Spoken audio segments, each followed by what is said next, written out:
Hello, everybody, and welcome back to the Flex Appeal podcast. My name is Ryan. I am your host. And if you're watching this on YouTube or Spotify, or you can just see my face. Oh, yeah. And if you're just listening to this, then thank you very much for listening. Season 1 is underway. And today we have a very special guest called Rosie. Hi. Now, Rosie and I met in the gym a few years ago. And you are a competitive powerlifter, not just a wannabe, and also a sports rehab therapist.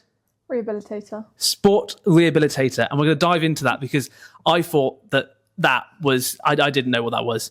And we've just had a quick chat and I now know what it is. I'm educated. Okay. Every day's a learning day. So let's start off with, well, tell me about yourself. You talk, I'll listen. There's not much to me, to be honest. I work a lot. Yeah. I gym a lot.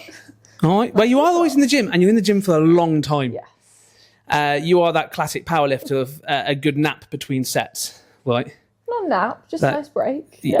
Nice. Well, she said to me one day, I remember we were talking and I said, how many reps are you doing? And you went 5. And I said, oh, go on, get to 8. And she was like, no, that's cardio, which is classic powerlifter talk. So let's go into powerlifting first.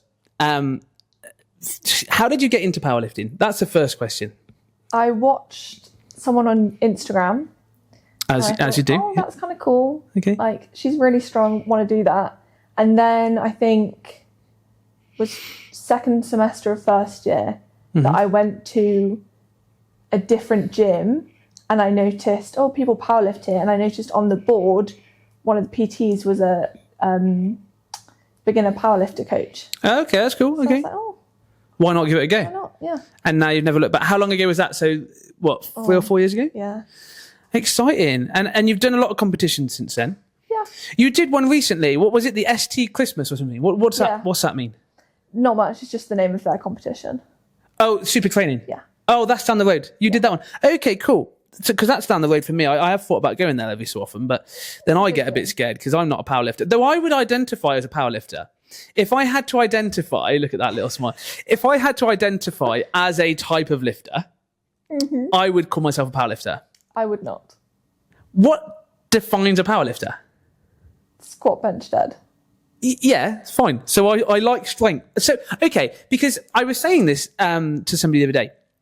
I prioritize strength over anything else, over aesthetics, over endurance, over, strength for me has always been the most important thing. I couldn't care less what I look like or anything else, other than the fact that I also have to run a marathon again this year. But strength has always been big to me. So I've got a heavy bench, I've got a good squat, and I've got a good deadlift. Right? Do you want to know my numbers? I'm going to tell you them anyway. So it doesn't matter. It's a brag. So my bench is a 132.5. Nice. We love to see it. I think my squat's 180. Nice. And my deadlift is 200. Absolute beast. Sure. Absolute beast. So we've got yours here. I've got her stats up on screen. Squat 135, which was a 5 kg PB. Do you actually? And I'm going to talk about this quickly. When you competed in December, do you find that you lift heavier during a competition? No. Really? Do you not find that the adrenaline just absolutely does it for you? Well, yes and no. Like, sometimes the adrenaline is what makes me worse. Yeah, it's nerves, isn't it? Skimp on things that I'm like, I shouldn't have skimped on that. Yeah. But a lot of it is just how the day flows, because 135 is not my maximum squat. Okay, so what's your SBD your SBD maxes? 140 for a squat, which I did in the gym 3 weeks out from that comp. Okay, fine. 72.5 technically, but 72.5 as a bench was not a good one. So we'll go with 70. Okay, yeah. And then play it safe. 170 on my dead. Okay, so your deadlift was right. So you in the last competition you did 135, 70, 170, which is a 25k comp PB overall, which is really bloody good. And 9 out of 9 means 9 out of 9 good lifts, right? Yeah. So, because you don't just go in with 135, you do 120, 110, 120, 130, for example. Yeah. You've got 3 lifts. Okay. So, because I have watched a bit of the British powerlifting. Is it an Olympic sport yet? Nope. But Olympic lifting is, hence the name Olympic lifting. Correct. Why is powerlifting not an Olympic sport? Because it takes so long. I reckon that's one of the only reasons. Really? It's such a long day. How many people competed? Don't even know. I guess javelin is like one and... Oh, no, that's still 3. Most Olympic sports are like a couple of attempts. Done. This is 9 attempts. Oh, that's true. Yeah. No, if you fail one attempt, so if you do, so say I'm benching, right, and I get up to 125, and I fail that, can I still go up, or do I have to match or go below that? You can't go below, but you can match or go above. Right. So if I do 110, 120, fail 120, I can't go to 115. I've got to go up or stay. Ah, okay. So I'm learning. Okay. Have you got any more competitions in the lineup? Potentially in April. Haven't booked it yet. All right. That's my next. I assume it's very similar to other fitness things where you book in advance. You can't just go 2 weeks before I'm going to do it. Yeah. Right. You won't get a competition 2 weeks before. Do you have to pay a membership to from what I understand with bodybuilding, like you need a PCA membership, or you need to pay PCA yearly to be able to compete, and you have to pay the entry fee. Yeah. So do you need to be like IPF? It's a British powerlifting membership every year, and then every competition is. So I can't class myself as a powerlifter until I buy a British powerlifting membership. You can just class yourself as a wannabe. Yeah, well, I'm a wannabe lot of things, mate. I'll tell you what. So, because that's the thing, if you're, like I say, I think adrenaline would make me go heavier. So when I ran the marathon, I mean, I limped 20 miles of it, but when I participated in the marathon, I very easily could have given up about 3 times, but definitely the crowd carried me on, and the adrenaline of I can't fail this. I've got to do this. I absolutely can't not do this. So, do you think that was similar for you, or do you think, not that you caved under the pressure, because that sounds really mean, but do you think that it makes it worse then? This was the first comp that I've done that I've not had like something to go for. Like I did it completely for fun and was like, let's just see what I can do, and it's the best competition I did. Do you have to put your number in beforehand? You have to put your openers in beforehand, right? And then obviously and you can change them up to 5 minutes, 3 minutes before everyone starts. But then, obviously, your second and third, you pick off how your previous attempts have gone. Yeah, so you give them a very rough total of what you might achieve. So, like, if I was going to do 100, 100, 100, for example, I give them my total will be 300, but it might be more than that. Yeah. And you're judged on your body weight as well, aren't you? Because it's all about body weight and age. Yeah. Is it age as well? So you're still a junior? Nope. You're not a junior anymore? No. But you're only a little baba. From January, I'm now in the open. Oh. I know. So you could compete against someone who's like 60 and been doing this for years? No. So there is Masters, and I don't know what age Masters is, but the open category is huge. So it's similar to bodybuilding? Yeah. Because they've got, obviously, juniors and then open and then, Masters. And it's similar to weightlifting as well. What's the difference between weightlifting and powerlifting? Weightlifting is Olympic. Oh, right. So that's your snatch? Yeah, you're snatching clean and jerk. Because you used to do that, didn't you? I did You dabbled? I dabbled. Okay. What made you not want to do that? It just wasn't my thing. But it wasn't what you saw on Instagram from that lady, was it? Well, no. I wanted to lift heavy. Yeah. And as much as like you can lift heavy with a snatch and clean jerk, it's so much more technical than the rest of them. You can deadlift more than you can clean and jerk, I should bloody hope. So yeah. So do you think it stems? Is there any kind of deeper meaning to it for you? As in, like you wanted to be strong. Why do you want to be strong? Because I ask a lot of my clients this. I always say, like, what is your actual aspiration? Yeah. And then I say, why? I'm like a toddler. Why? Why? So someone will say to me, I want to lose weight. I'm like, yeah, but why? Oh, well, I want to fit clothes better. Yeah, but why? Because there's always a deep reason, I think it's just cool to be able to be like, yeah, I can deadlift 170. That is pretty cool. Yeah, that is pretty cool. When you're benching and deadlifting more than the massive bloke next to you, that is quite cool, isn't it? Yeah, I mean, a 170 deadlift is impressive. Thanks. They are impressive numbers. What would you like to get to? What would be your by the end of this year? I will. I actually have numbers. You've got the numbers. Yeah. Do you remember in school when you used to do by the end of this lesson? I will. 150 on a squat. Okay. 75 on a bench. By the end of the year. Yeah. You're putting a 5 kg on the end of your bench. Yeah. You got more than that. I really struggle with adding to my bench. Right, it's valid. Stayed quite consistent. It's quite annoying, actually. Oh, right. And then 180 on a dead. So your squat's definitely the biggest improvement. Yeah. Okay. So are you doing? So have you got a plan to do more powerlifting at the end of the year? So obviously you say you're doing April for funsies. Mm-hmm. Is there like, because how there's the bodybuilding season? It's normally May and October. Is there like a Yes and boom no. Because powerlifting? they have competitions, like obviously you can do a competition at any point throughout the year. Mm-hmm. And then like the bigger competitions they're kind of spread. So there's like All England's, which I think will be like middle of the year. Don't really know. That's me. And All England's is like almost like a national title. Yeah. And then... That's like the World Cup. Oh, no, that's like the Premier League. FA Cup? Don't ask me about football. It might be part of my job. Don't ask me about it. And then Nationals is in December. Right, okay. And then you can go to work. So you have to qualify for these things. Yeah. So April, hopefully, fingers crossed, it's me qualifying for All England. Right, okay. So you do an event at the beginning of the year, you qualify for the middle of the year, you pass that and you qualify for the end of the year, and then you pass that and you go worldwide. Yeah. Just a worldwide. Okay, that's exciting. So there is a process to it. Yeah. I don't know why I'm so. To be fair, I don't know why I'm acting so dumb. I do understand how these sort of things work. I am just being stupid. Have you got any tips for how people could get into powerlifting? Do you think you could ever see yourself as a coach? I'd like to. Yeah. I'm doing my personal training. Are you? That's exciting. It's just taken me several years. Who are you doing your PT course for? It was originally Study Active. I don't know if they've changed their name. Right, okay. Might be Active IQ. I don't really know. Yeah, okay, cool. Something- How are you finding something that? like Oh, that's so exciting. I did my level 2 before. Yeah. So you're level 2 Going to qualified. uni, You're a yeah. gym instructor. Yeah. Come on. And then technically went to uni and my degree is gym instructor level anyway. So that's fine. Right, I okay. could have worked in a gym anyway. Okay. Wasted that money. And then I technically started this personal training qualification yonks back, but then I did a degree and now I'm still in the midst of very slowly finishing it off. I was the same. To be fair, I was the same. When I qualified as I bought my PT qualification in like July 2018, and I qualified in June 2022, and it's a 12-week online course. Yeah.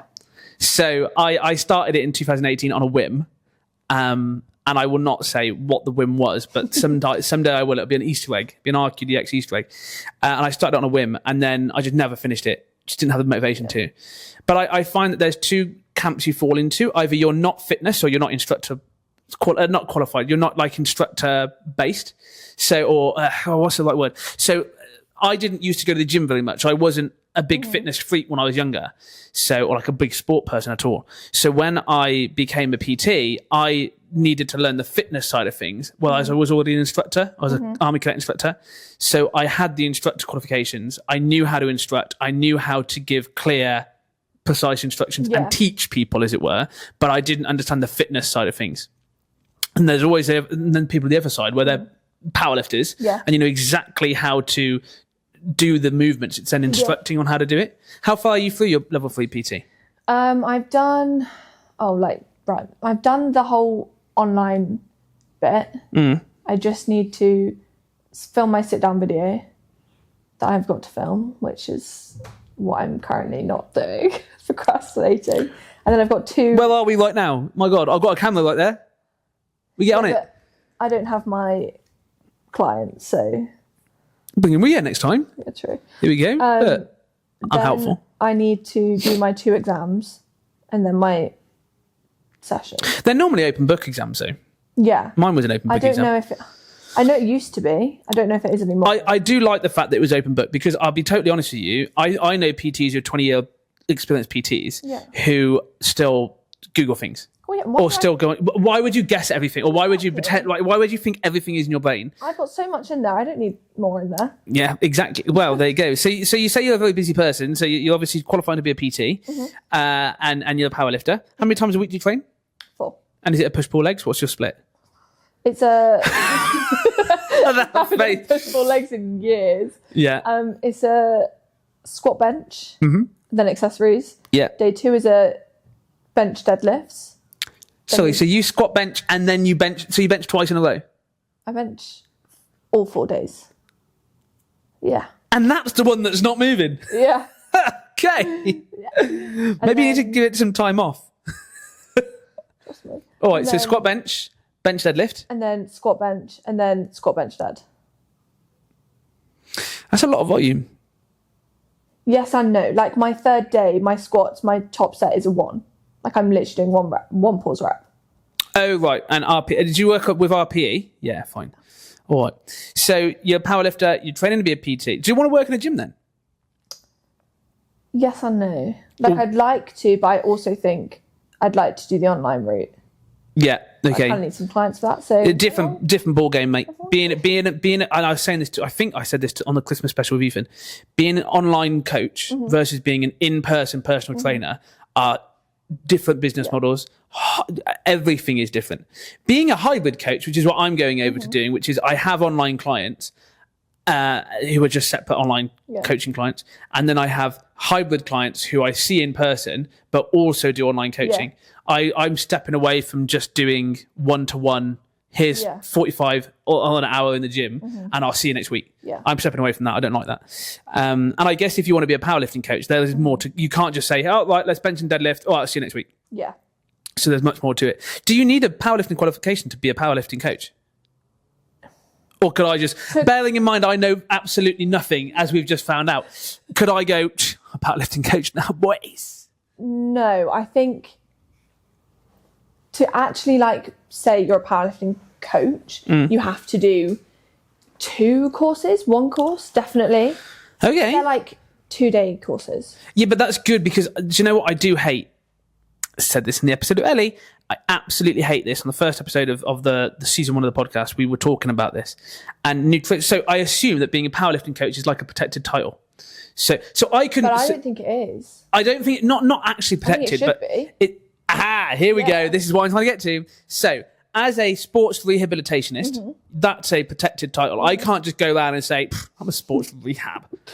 As a physiotherapist, I can't just say I'm a physio. Yeah. I think as a sports massage therapist, you can't, that's protected, not protected, but that maybe. You have to have qualifications. Obviously, as a doctor, I'm not going to, I'm going to get called out if I'm not a doctor and I call myself a doctor, unless I'm Doctor Who. Nutritionists, a nutritionist is not a protected title in the UK. So anybody can be a nutritionist. And level 2 and 3 PTs who've just done their 8-week course are very good at giving meal plans and providing people with nutritional programming and stuff like when they shouldn't be doing. So that's what I'm saying. As a powerlifting coach, do you need to have a powerlifting qualification? Or like an S&C coach, like I don't think I can just go and be an S&C coach. No. Because that's different. Yeah. So, okay, that's good. So S&C you need to do a degree for. You have to do a degree for S&C? I think so. Interesting. Well, I'm not interested. What is strength and conditioning to you? Like, do you think that's strength and conditioning to me? Because I've never really looked into S&C. Strength and conditioning to me would be a mixture of powerlifting and high roxy style things. No. No. So strength and conditioning to me is sports and like rugby and. Yeah. Okay, fine. I'm going to actually find out the definition for this. A mix of all of it. I'm going on ChatGPT. Define strength. Oh, God. And I don't know how people use their phone in one hand. Conditioning. God, how do people use their phones with one hand? Quite easily. Okay, it's not done it right. Okay, whatever. I should have just Googled. How much force you can produce and how long or efficiently you can perform that work. That's what good old ChatGPT says. So do you think you want to go down the powerlifting route, we said? So you want to kind of go down that route or?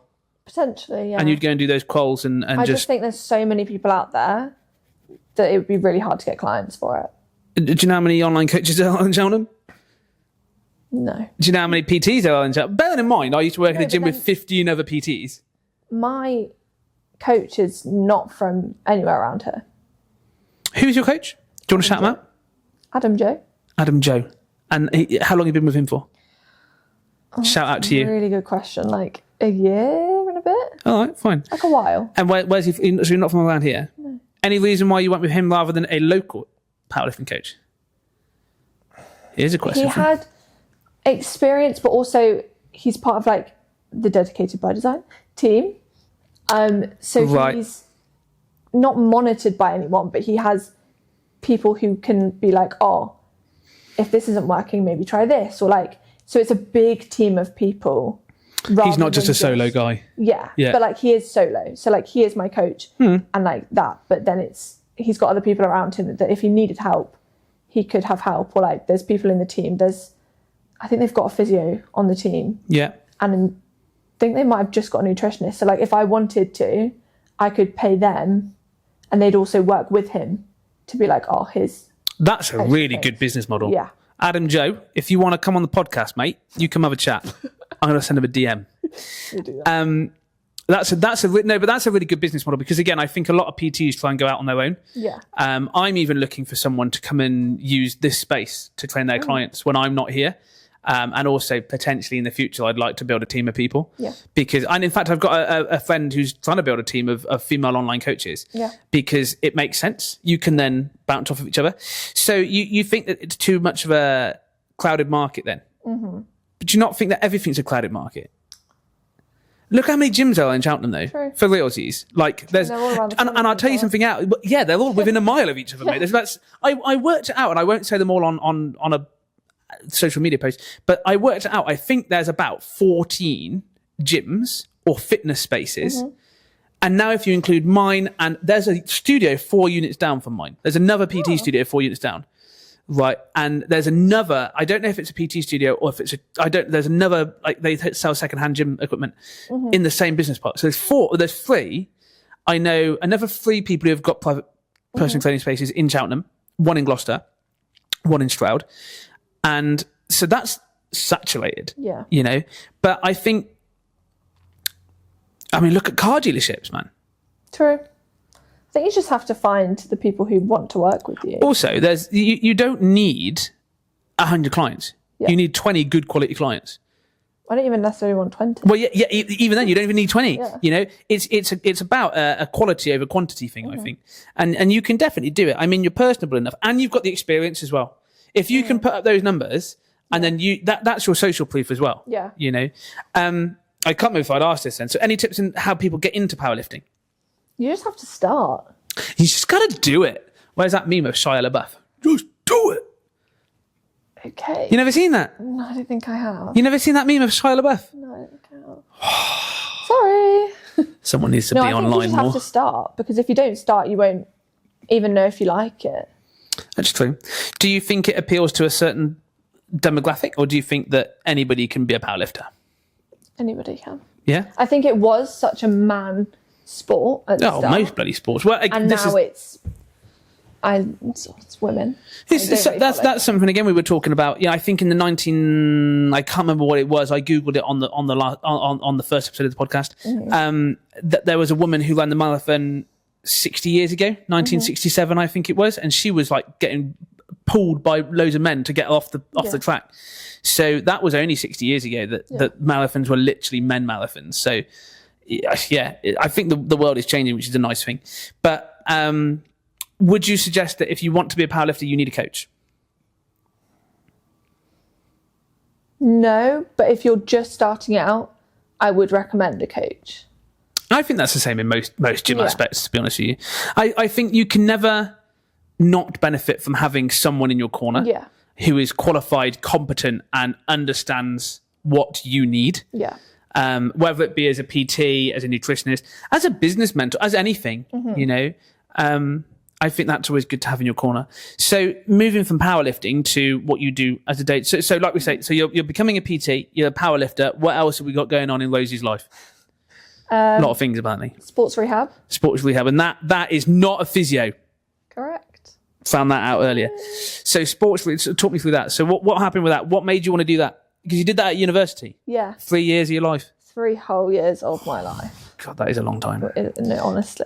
What made you want to get into sports rehab? I wanted to be in the sports space. Yeah.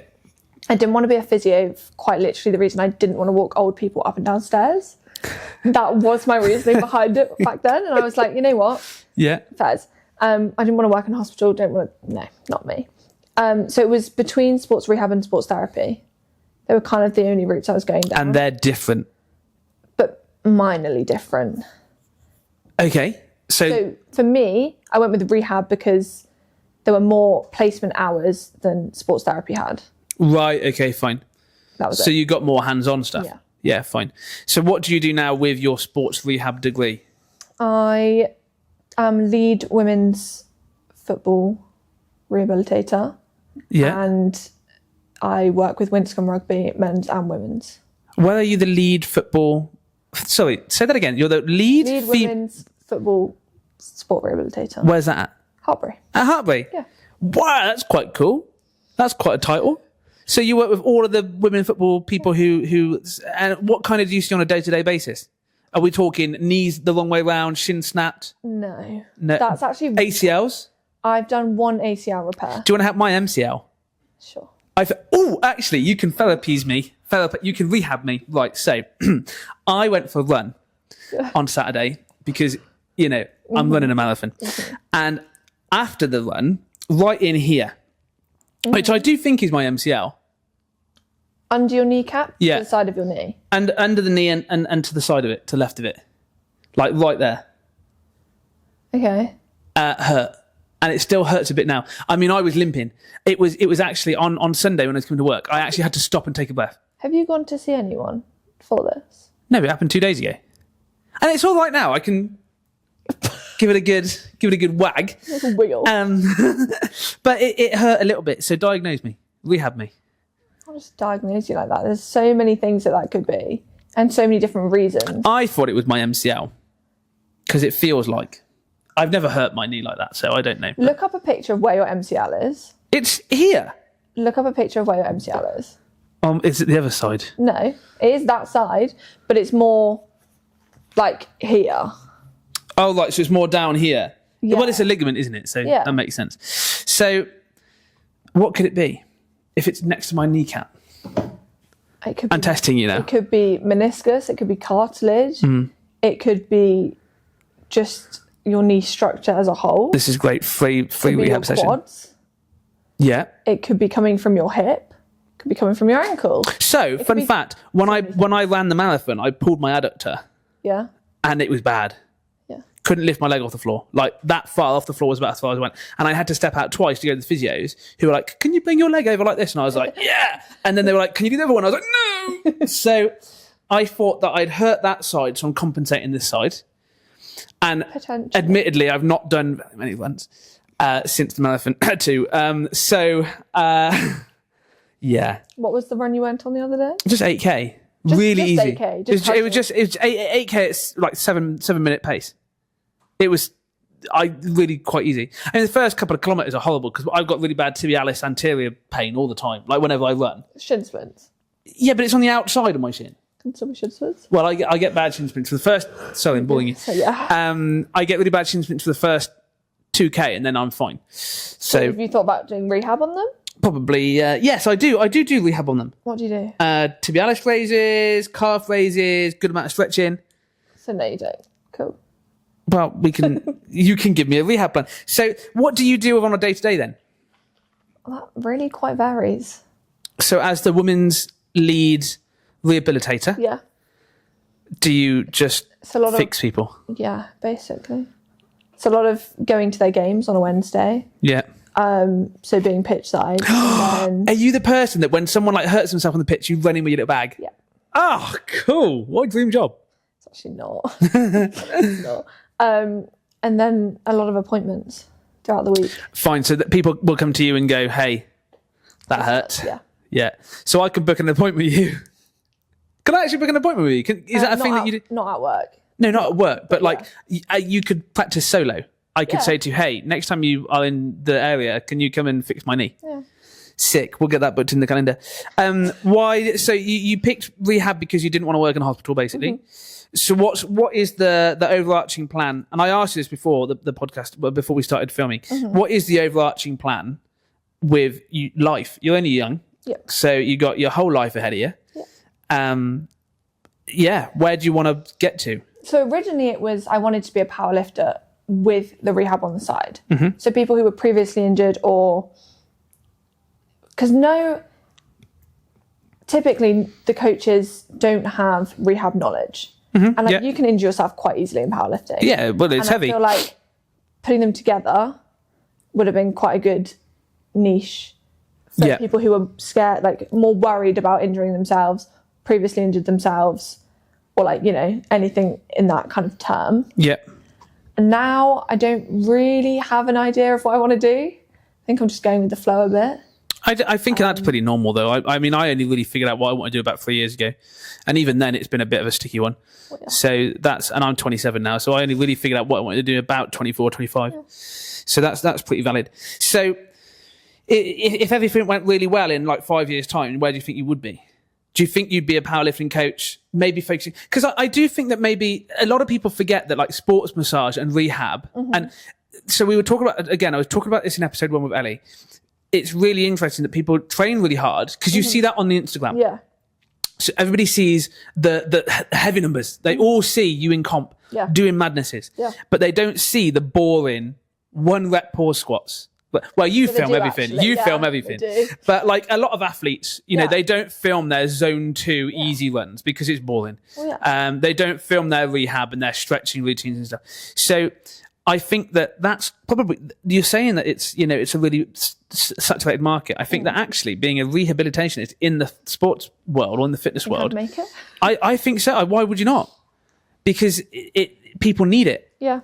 And I think that people don't really realise that. And you can be that voice. Thanks. No, but you know where I'm coming from? Yeah, no. I think that's a really good point. So you kind of, you don't want to work for a football team. You don't want to go and work for Cheltenham Towns Cheltenham Towns Women FC, whatever they call it. Arsenal? Football kind of bores me. Which might be really bad to say. No, to be fair, I grew out of football when I was about 11. Yeah, most people do. Like rugby, you're on the side of the pitch and you walk up and down. You can run on whenever. Can't you do that with football? No. Can't you? No, you have to be called on by the ref. Do you know? Well, I guess football's a lot less rough than rugby. I've watched kids playing rugby. That sounds weird. I took my county of cadets and the region. We went to national rugby and there was an air ambulance. I've seen some madnesses. Yeah. Like rugby is rough. Yeah. Yeah. But then the amount of head injuries you'll get during football, and you can't just run. Oh, and then they don't have the knowledge to stay on the floor. Ah. Yeah. Okay. Well, as rugby players, they know to stay on the floor. And I can run onto them as soon as I see it. Oh, interesting. So no sports in your future then? No Rosie, head of rehab for Arsenal Women's FC? I'd like to keep rugby on. But like, I don't know. Kind of open to it. Yeah, they're not paid very well.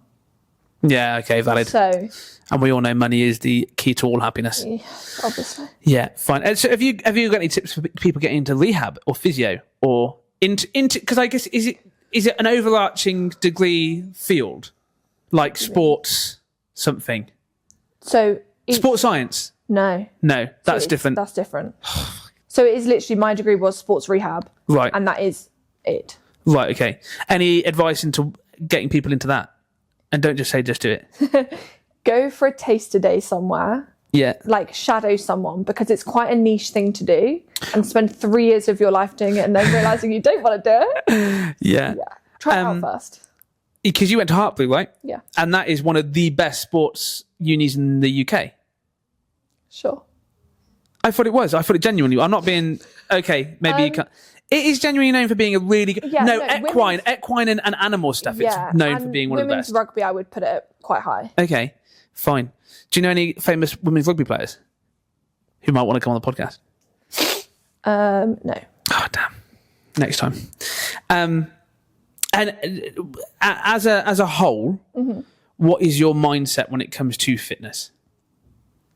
That's a very deep question. So, like, why do you keep doing what you're doing? Keeps me sane.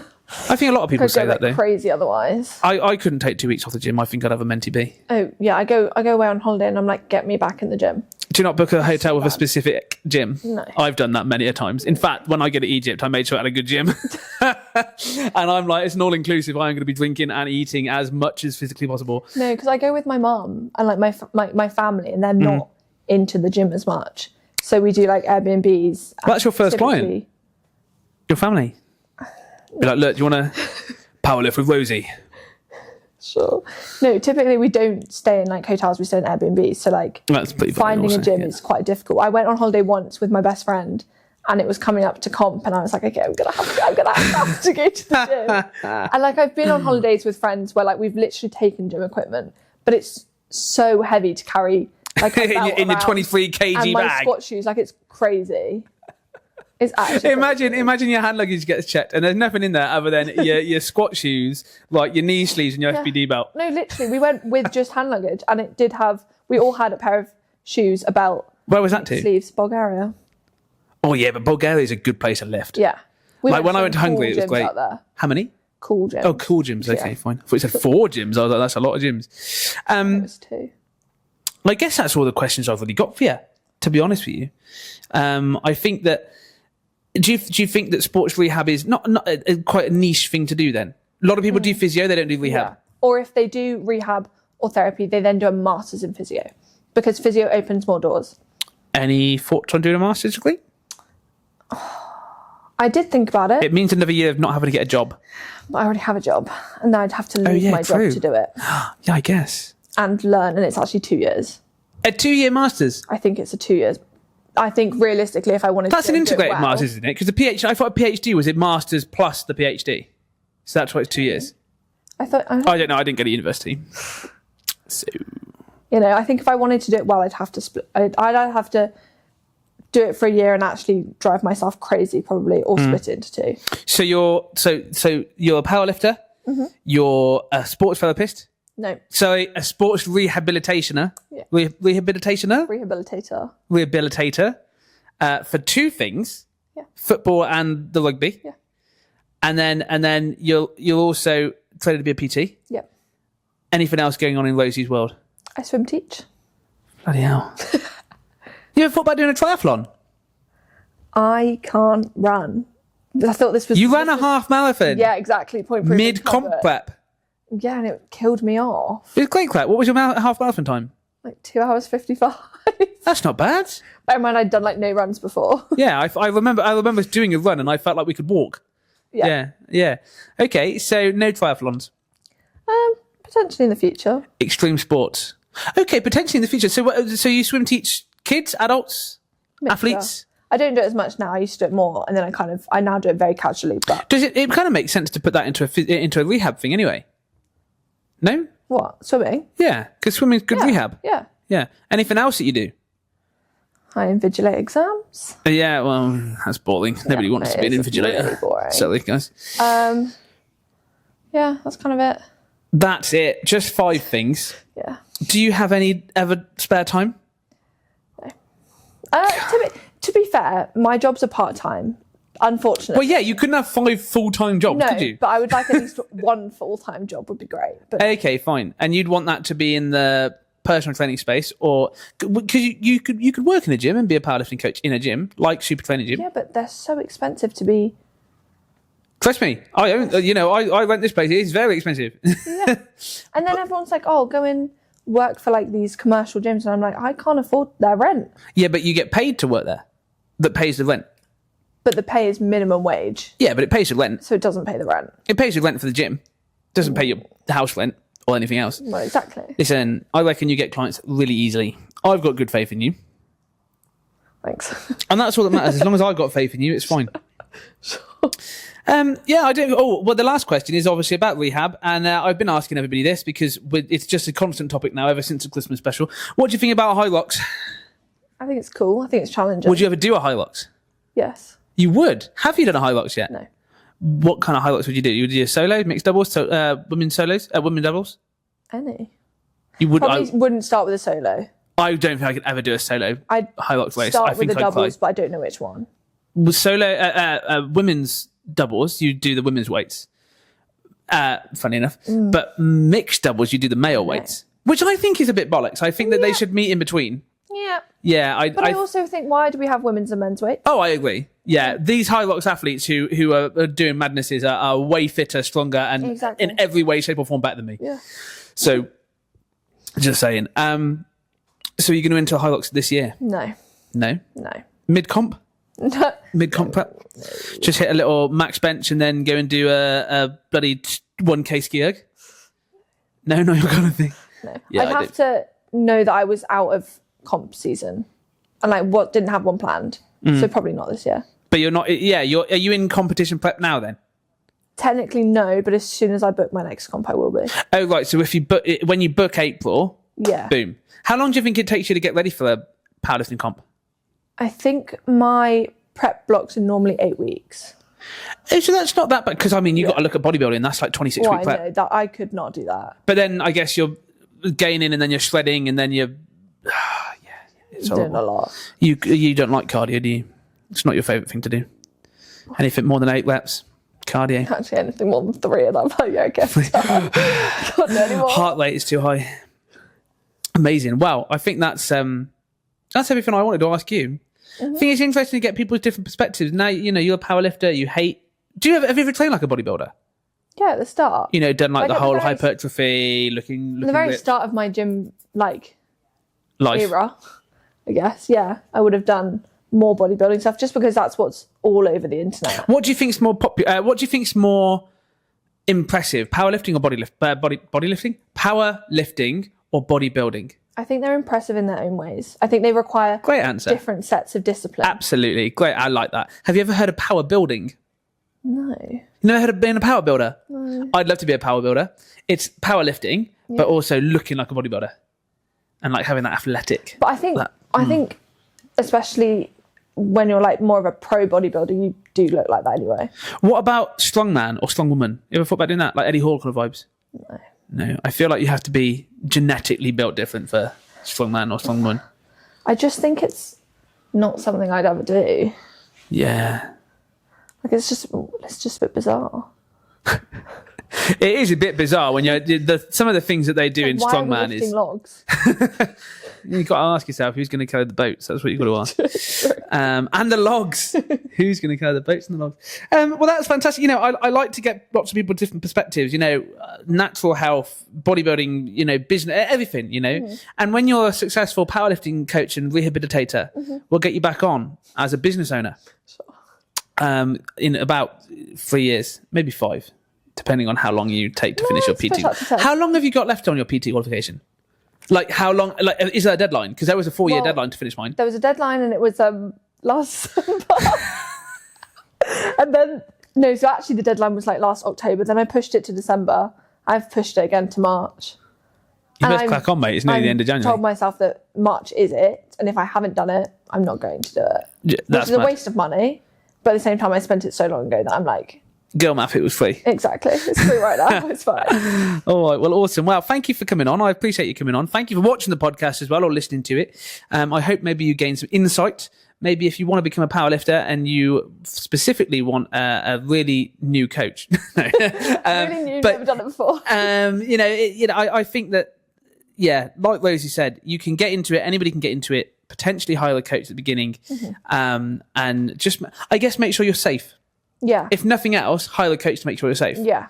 And that's what I say to people about PTing as well. Just be safe and make sure that what you're doing is the right thing. You don't want to put your back out. Yeah, like there's so many people who coach themselves, but I think if you're just starting out and you've never done it before, at least just to get the form down, get a coach. Also, don't go for a 200 kg deadlift on your first ever lift. Please. Not a great idea. Anyway, thank you very much for watching. Make sure you follow, drop a comment, saying something. I don't know, complimenting Rosie's deadlift. I might try and find some clips of you and put them on the video. I don't know. I haven't really figured out this whole editing thing yet. So, but thank you for watching. Leave a like. Make sure you subscribe. Make sure you follow on Spotify and download and share this with your friends, because we want to be the #1 fitness podcast in the world. That might happen one day. Watch this space. I can't wait until I pick up an award that says #1 fitness podcast, and I'm going to play this clip. I'm going to be yeah, bosh. Okay. Anyway, thank you for watching, and I'll see you in the next episode.